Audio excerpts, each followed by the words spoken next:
ভিডিওর শুরুতে আমাদের সকল বন্ধুদের জানাই শুভ নববর্ষ।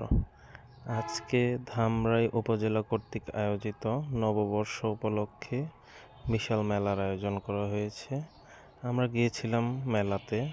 বাংলা নববর্ষ বা পহেলা বৈশাখের ইতিহাস পরে আমরা জানতে পারি 1566 খ্রিস্টাব্দের 10ই মার্চ বা 992 হিজরিতে বাংলা সন গণনা শুরু হয়।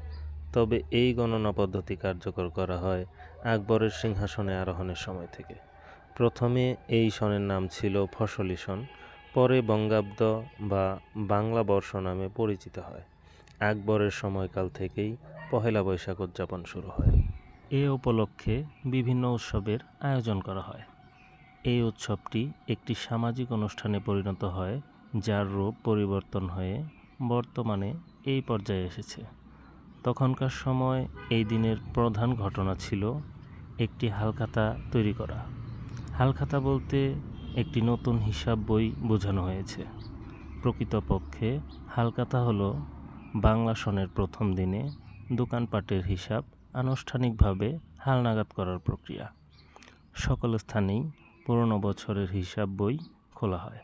হালখাতার দিনে দোকানদাররা তাদের ক্রেতাদের মিষ্টান্ন দিয়ে আপ্যায়ন করে থাকে। এই প্রক্রিয়াটি এখনও অনেকাংশেই প্রচলিত আছে। তো এই ছিল বাংলা নববর্ষ বা পহেলা বৈশাখের মোটামুটি ইতিহাস। আমরা এসেছি নববর্ষ মেলায় ধামরাই উপজেলাতে। এখানে বিভিন্ন রকম সাংস্কৃতিক অনুষ্ঠানের আয়োজন করা হয়েছে। আমরা তা উপভোগ করছি। এতক্ষণ আমাদের সাথে থাকার জন্য আন্তরিকভাবে ধন্যবাদ।